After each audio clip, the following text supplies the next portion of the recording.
Dès l'aube ce matin, un peu plus de 3000 véhicules venus des 4 coins de France ont abordé Paris. Dans l'un des nombreux camping-cars sur la route, cette famille venue du Tarn-et-Garonne. Les Champs-Élysées. Plus de 600 km pour rappeler leur opposition au pass vaccinal et bien plus encore. On veut récupérer nos libertés, un peu plus de pouvoir d'achat. Les forces de l'ordre en nombre et l'interdiction de manifester ne les ont pas dissuadés. Plusieurs centaines de participants au convoi d'idées liberté ont envahi la place de l'Étoile et les Champs-Élysées cet après-midi. Liberté ! Liberté !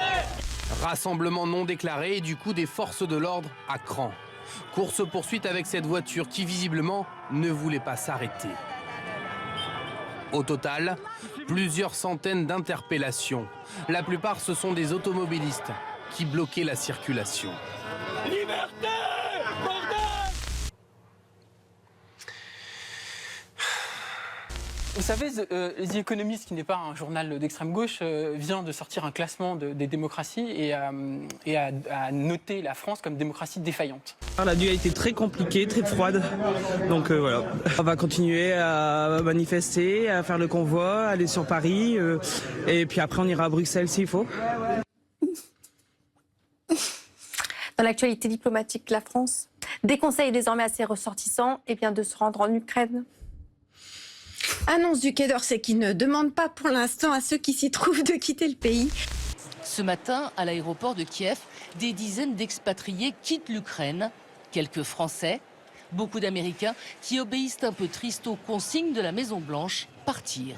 Emmanuel Macron a refusé de faire un test PCR pour éviter que les Russes aient son ADN, selon un proche du président cité par l'agence Reuters. Est-ce que vous auriez eu cette méfiance? Non mais excusez-moi, je pense que cette anecdote est grotesque. Allez-y, voilà, dites-moi pourquoi. Ne serait-ce que parce qu'en posant ses mains sur la table, si vous voulez, les Russes avaient la possibilité d'avoir un ADN qu'ils doivent avoir d'ailleurs depuis bien longtemps.